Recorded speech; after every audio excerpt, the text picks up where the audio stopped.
Kesatuan rakyat, kesatuan jiwa, kerajaan perpaduan. Teruskan bersama di dalam channel ini untuk perkembangan-perkembangan isu semasa, isu politik, dan isu-isu hangat di Malaysia pada hari ini. Jangan lupa teruskan bersama di dalam channel ini. Tekan butang like, share, dan subscribe channel ini untuk perkembangan terkini politik di Malaysia.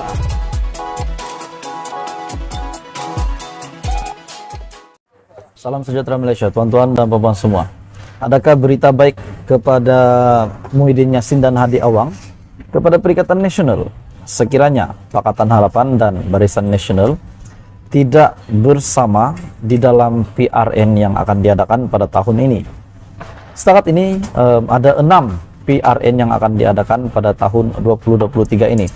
Jadi, adakah berita baik kepada Muhyiddin Yassin sebagai pengurusi Perikatan Nasional untuk sekiranya PH dan BN tidak bekerja sama di dalam PRN?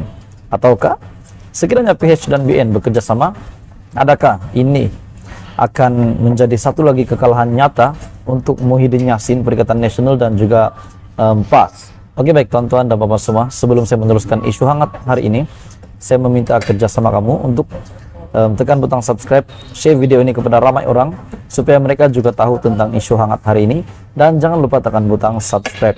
Saya mengucapkan ribuan terima kasih kepada Anda semua yang sudah menyokong saya sehingga saat ini saya sudah sampai 100.000 subscriber. Oke, baik tuan-tuan dan bapak semua, kerjasama PH dan BN, adakah Anda setuju PH dan BN bekerja sama di dalam PRN yang akan datang? Sekiranya Anda setuju, Anda boleh komen di bawah. Kami setuju. Sekiranya tidak setuju, kami tidak setuju, boleh komen. Oke, baik tuan-tuan dan bapak semua, Majelis Presiden Pakatan Harapan membincang satu isu yang sangat penting untuk PRN yang akan diadakan pada masa akan datang. Kerjasama BN pada Sabtu ini akan diputuskan di antara PH dan BN. PH akan membincangkan secara terperinci persiapan parti itu menghadapi pilihan raya negeri ataupun PRN, serta kerjasama mereka dengan Barisan Nasional dalam mesyuarat pemimpin tertinggi pada 7 Januari ini. Ketua Setiausaha Pakatan Harapan, Saifuddin Nasution Ismail, berkata, ia merupakan mesyuarat pertama Majelis Presiden Parti berkenaan pada tahun ini dan akan dijalankan di Ibu Pejabat PKR di Petaling Jaya, Selangor. Katanya, dia percaya satu isu kerjasama di antara PH dan BN akan turut menjadi salah satu agenda yang paling penting dalam mesyuarat tersebut. Katanya, dia percaya ini satu isu yang sangat penting untuk dibincangkan. Saya percaya perkara isu kerjasama dengan gabungan Barisan Nasional pada pilihan raya negeri akan datang bakal dibincangkan. Dalam pada itu, perkara lain yang akan dibincangkan ialah postmortem ataupun pasca nilai pilihan raya umum ke-15 dan juga hal-hal yang lain berkaitan gabungan Pakatan Harapan. Saifuddin Nasution juga berkata demikian ketika ditanya mengenai kenyataan pengurusi di EP Lim Guan Eng bahwa Perdana Menteri Anwar Ibrahim akan mempengurusikan mesyuarat PH di peringkat pusat sebelum Tahun Baru Cina bagi persediaan menghadapi PRN. 6 negeri yang akan terlibat dalam PRN pada tahun 2023 ini ialah yang pertama Selangor, Pulau Pinang, Negeri Sembilan, Kedah, Kelantan, dan Terengganu. Pada PRU ke-15, Anwar Ibrahim yang merupakan pengurusi Pakatan Harapan telah dilantik sebagai Perdana Menteri selepas menubuhkan kerajaan perpaduan bersama BN, GPS, dan JRS. Jadi tuan-tuan dan bapak semua, adakah sekiranya benar BN dan PH akan kerjasama di dalam PRN, 6 PRN yang akan diadakan pada tahun ini? Adakah ini menjadi satu lagi kekalahan yang nyata untuk Muhyiddin Yassin?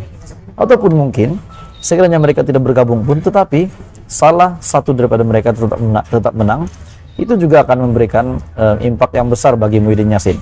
Jadi tuan-tuan dan bapak semua, apa komen Anda? Teruskan bersama di dalam channel ini untuk isu yang seterusnya. Terima kasih Malaysia. Hai semua, salam sejahtera Malaysia. Selamat datang ke channel Fels Lifestyle. Terima kasih sudah menyokong channel ini. Hari ini saya ingin sampaikan satu berita yang sudah pasti hangat daripada seorang pemimpin yang telah lompat parti, dan pada akhirnya hari ini beliau berada di dalam parti yang lain dan dilihat beliau seperti seorang yang kesengsaraan di dalam kesengsaraan? Dan adakah selepas beliau tidak menerima peruntukan sebagai ahli parlimen akan tinggalkan parti tersebut? Oke, sebelum saya teruskan, saya mengucapkan ribuan terima kasih kepada kamu semua yang sentiasa menyokong saya. Jangan lupa tekan butang like, share video ini kepada seluruh Malaysia, dan jangan lupa tekan butang subscribe. Oke, baik tuan-tuan dan puan semua. Akhirnya Syahidan Kasim telah membuat satu kenyataan bahwa ada beberapa perkara yang beliau rasa tidak adil daripada pimpinan Datuk Seri Anwar Ibrahim, Perdana Menteri Malaysia ke-10. Syahidan mendakwa ahli Parlimen Perikatan Nasional tidak dapat peruntukan. Ahli Parlimen Arau, Datuk Seri Syahidan Kasim, mendakwa keputusan Kerajaan Perpaduan yang dipimpin Datuk Seri Anwar Ibrahim untuk tidak memberikan peruntukan kepada ahli Parlimen Pembangkang sebagai tidak adil.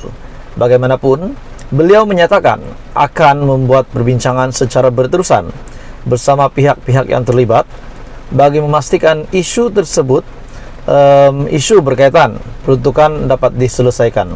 Sebelum kita meneruskan, adakah Syahidan Kasim tiba-tiba akan membuat U-turn daripada Perikatan Nasional selepas beliau telah tidak mendapat peruntukan, ataupun selepas beberapa ahli parlimen PN tidak dapat peruntukan daripada Kerajaan Perpaduan pimpinan Datuk Seri Anwar Ibrahim? Adakah Syahidan Kasim menyesal kerana telah melompat parti dan tidak kekal bersama BN? Pada akhirnya beliau telah tinggalkan BN kerana tidak dicalonkan, dan akhirnya bertanding di parlimen yang sama di bawah bendera Perikatan Nasional. Di parlimen kita memang lain, walaupun nama Kerajaan Perpaduan, tetapi kami ahli parlimen daripada Perikatan Nasional tidak dapat peruntukan, manakala ahli parlimen daripada Pakatan Harapan dapat peruntukan. Itu sudah sesuatu, bak kata Allahyarham P. Ramlee, ini tidak adil. Walau bagaimanapun kita akan bincang perkara ini berterusan dan dapat memanfaatkan semua pihak, kata Syahidan. Syahidan juga berkata demikian pada sidang media selepas pelancaran pertubuhan Perpaduan Ummah di Pusat Khidmat Parlimen Arau, Kubang Gajah. Pada awal Disember lalu, Ketua Penerangan PAS, Khairil Nizam Khairuddin, menyatakan bahawa kerjasama baik antara kerajaan dan pembangkang boleh dilaksanakan sekiranya Perdana Menteri Datuk Seri Anwar Ibrahim dapat mengutamakan pemberian peruntukan ahli parlimen dengan sama rata.